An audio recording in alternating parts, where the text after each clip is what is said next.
Ethan Frome by Edith Wharton. Introduction.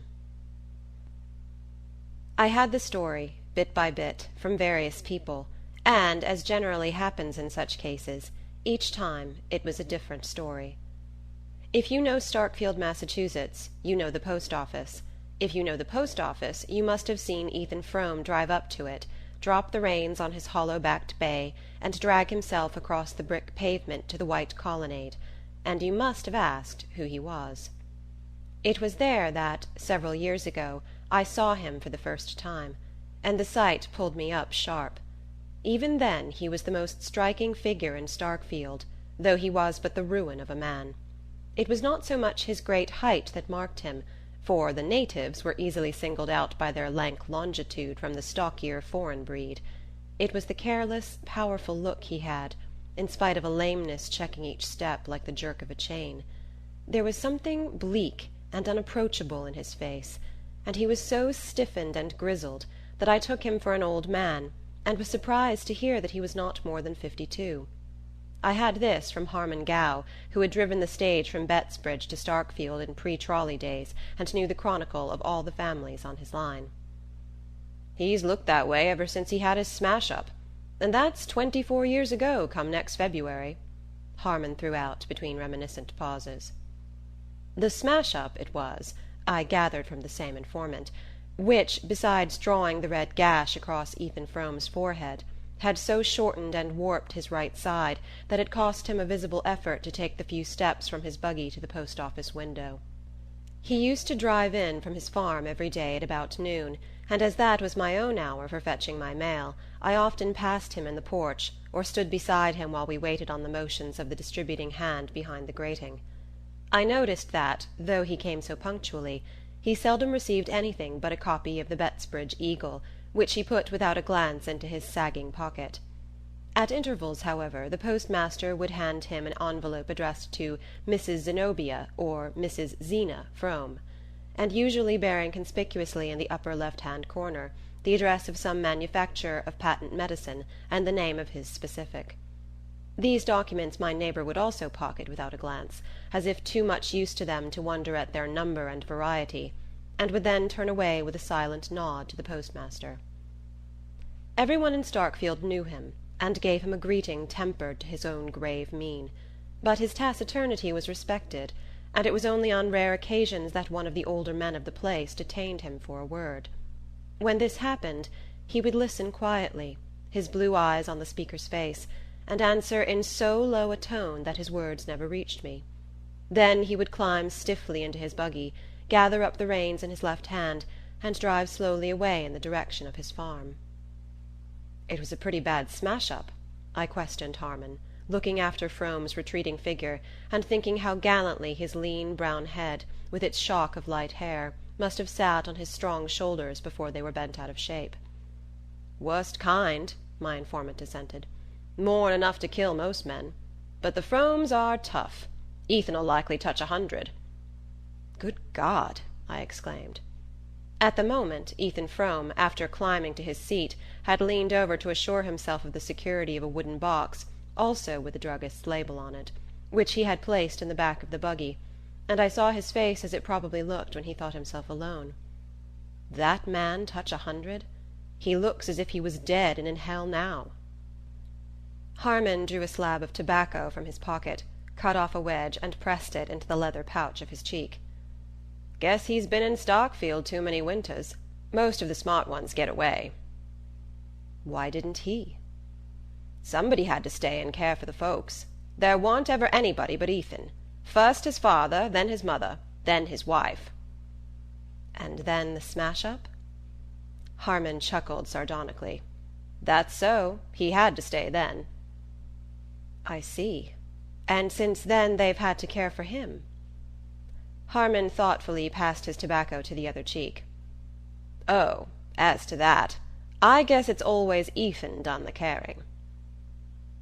Though Harmon Gow developed the tale as far as his mental and moral reach permitted, there were perceptible gaps between his facts, and I had the sense that the deeper meaning of the story was in the gaps. But one phrase stuck in my memory, and served as the nucleus about which I grouped my subsequent inferences. Guess he's been in Starkfield too many winters." Before my own time there was up I had learned to know what that meant. Yet I had come in the degenerate day of trolley, bicycle, and rural delivery, when communication was easy between the scattered mountain villages, and the bigger towns in the valleys, such as Bettsbridge and Shadd's Falls, had libraries, theatres, and Y.M.C.A. halls to which the youth of the hills could descend for recreation. But when winter shut down on Starkfield, and the village lay under a sheet of snow perpetually renewed from the pale skies, I began to see what life there, or rather its negation, must have been in Ethan Frome's young manhood. I had been sent up by my employers on a job connected with the big power house at Corbury Junction, and a long-drawn carpenters' strike had so delayed the work that I found myself anchored at Starkfield, the nearest habitable spot, for the best part of the winter. I chafed at first, and then, under the hypnotizing effect of routine, gradually began to find a grim satisfaction in the life. During the early part of my stay I had been struck by the contrast between the vitality of the climate and the deadness of the community.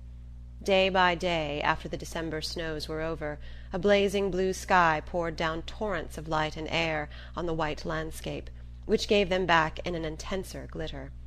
One would have supposed that such an atmosphere must quicken the emotions as well as the blood, but it seemed to produce no change except that of retarding still more the sluggish pulse of Starkfield.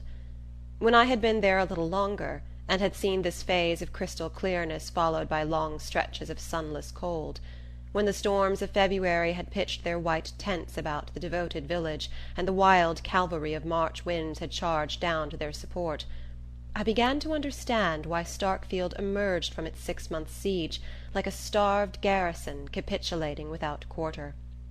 20 years earlier the means of resistance must have been far fewer, and the enemy in command of almost all the lines of access between the beleaguered villages, and considering these things I felt the sinister force of Harmon's phrase, "Most of the smart ones get away." But if that were the case, how could any combination of obstacles have hindered the flight of a man like Ethan Frome? During my stay at Starkfield I lodged with a middle-aged widow, colloquially known as Mrs. Ned Hale. Mrs. Hale's father had been the village lawyer of the previous generation, and Lawyer Varnum's house, where my landlady still lived with her mother, was the most considerable mansion in the village. It stood at one end of the main street, its classical portico and small-paned windows looking down a flagged path between Norway spruces to the slim white steeple of the Congregational church.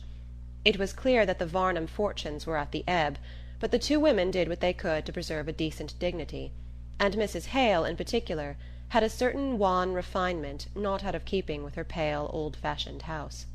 In the best parlour, with its black horsehair and mahogany weakly illuminated by a gurgling Carcel lamp, I listened every evening to another and more delicately shaded version of the Starkfield Chronicle. It was not that Mrs. Ned Hale felt, or affected, any social superiority to the people about her. It was only that the accident of a finer sensibility and a little more education had put just enough distance between herself and her neighbours to enable her to judge them with detachment. She was not unwilling to exercise this faculty, and I had great hopes of getting from her the missing facts of Ethan Frome's story, or rather such a key to his character as should coordinate the facts I knew. Her mind was a storehouse of innocuous anecdote, and any question about her acquaintances brought forth a volume of detail. But on the subject of Ethan Frome I found her unexpectedly reticent. There was no hint of disapproval in her reserve. I merely felt in her an insurmountable reluctance to speak of him or his affairs, a low "Yes, I knew them both. It was awful," seeming to be the utmost concession that her distress could make to my curiosity. So marked was the change in her manner, such depths of sad initiation did it imply, that, with some doubts as to my delicacy, I put the case anew to my village oracle, Harmon Gow, but got for my pains only an uncomprehending grunt. Ruth Varnum was always as nervous as a rat. And come to think of it, she was the first one to see him after they was picked up. It happened right below Lawyer Varnum's, down at the bend of the Corbury Road, just round about the time that Ruth got engaged to Ned Hale. The young folks was all friends, and I guess she just can't bear to talk about it. She's had troubles enough of her own. All the dwellers in Starkfield, as in more notable communities, had had troubles enough of their own to make them comparatively indifferent to those of their neighbours, and though all conceded that Ethan Frome's had been beyond the common measure, no one gave me an explanation of the look in his face which, as I persisted in thinking, neither poverty nor physical suffering could have put there.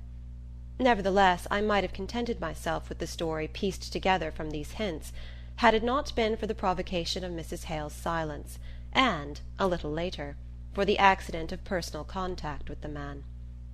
On my arrival at Starkfield, Denis Eady, the rich Irish grocer, who was the proprietor of Starkfield's nearest approach to a livery stable, had entered into an agreement to send me over daily to Corbury Flats, where I had to pick up my train for the junction. But about the middle of the winter Eady's horses fell ill of a local epidemic. The illness spread to the other Starkfield stables, and for a day or two I was put to it to find a means of transport. Then Harmon Gow suggested that Ethan Frome's bay was still on his legs, and that his owner might be glad to drive me over. I stared at the suggestion. Ethan Frome? But I've never even spoken to him. Why on earth should he put himself out for me? Harmon's answer surprised me still more. I don't know as he would, but I know he wouldn't be sorry to earn $1. I had been told that Frome was poor, and that the sawmill and the arid acres of his farm yielded scarcely enough to keep his household through the winter, but I had not supposed him to be in such want as Harmon's words implied, and I expressed my wonder. "Well, matters ain't gone any too well with him," Harmon said. "When a man's been setting around like a hulk for 20 years or more, seeing things that want doing, it eats into him, and he loses his grit. That Frome farm was always 'bout as bare as a milk pan when the cat's been round, and you know what one of them old water mills is worth nowadays. When Ethan could sweat over 'em both from sun up to dark, he kind o' choked a living out of 'em, but his folks ate up most everything, even then, and I don't see how he makes out now. Fust his father got a kick out hayin', and went soft in the brain, and gave away money like Bible texts before he died.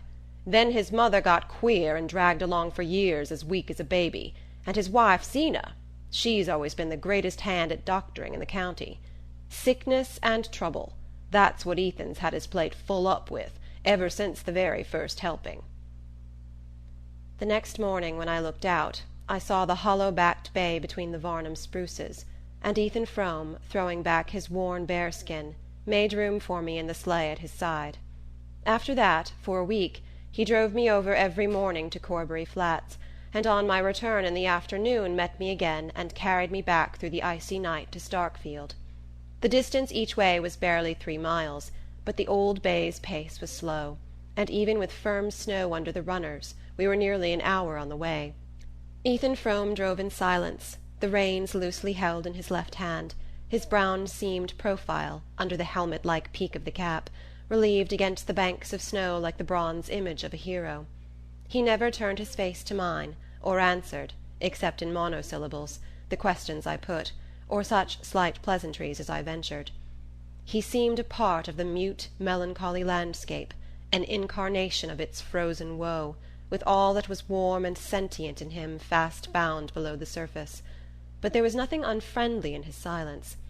I simply felt that he lived in a depth of moral isolation too remote for casual access, and I had the sense that his loneliness was not merely the result of his personal plight, tragic as I guessed that to be, but had in it, as Harmon Gow had hinted, the profound accumulated cold of many Starkfield winters. Only once or twice was the distance between us bridged for a moment, and the glimpses thus gained confirmed my desire to know more. Once I happened to speak of an engineering job I had been on the previous year in Florida, and of the contrast between the winter landscape about us and that in which I had found myself the year before, and to my surprise Frome said suddenly, "Yes, I was down there once, and for a good while afterward I could call up the sight of it in winter, but now it's all snowed under." He said no more, and I had to guess the rest from the inflection of his voice and his sharp relapse into silence. Another day, on getting into my train at the Flats, I missed a volume of popular science, I think it was on some recent discoveries in biochemistry, which I had carried with me to read on the way. I thought no more about it till I got into the sleigh again that evening and saw the book in Frome's hand. "I found it after you were gone," he said. I put the volume into my pocket, and we dropped back into our usual silence. But as we began to crawl up the long hill from Corbury Flats to the Starkfield ridge, I became aware in the dusk that he had turned his face to mine. "There are things in that book that I didn't know the first word about," he said.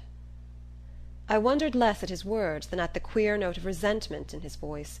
He was evidently surprised and slightly aggrieved at his own ignorance. "Does that sort of thing interest you?" I asked. "It used to." "There are one or two rather new things in the book. There have been some big strides lately in that particular line of research." I waited a moment for an answer that did not come. Then I said, "If you'd like to look through the book, I'd be glad to leave it with you." He hesitated, and I had the impression that he felt himself about to yield to a stealing tide of inertia. Then, "Thank you, I'll take it," he answered shortly.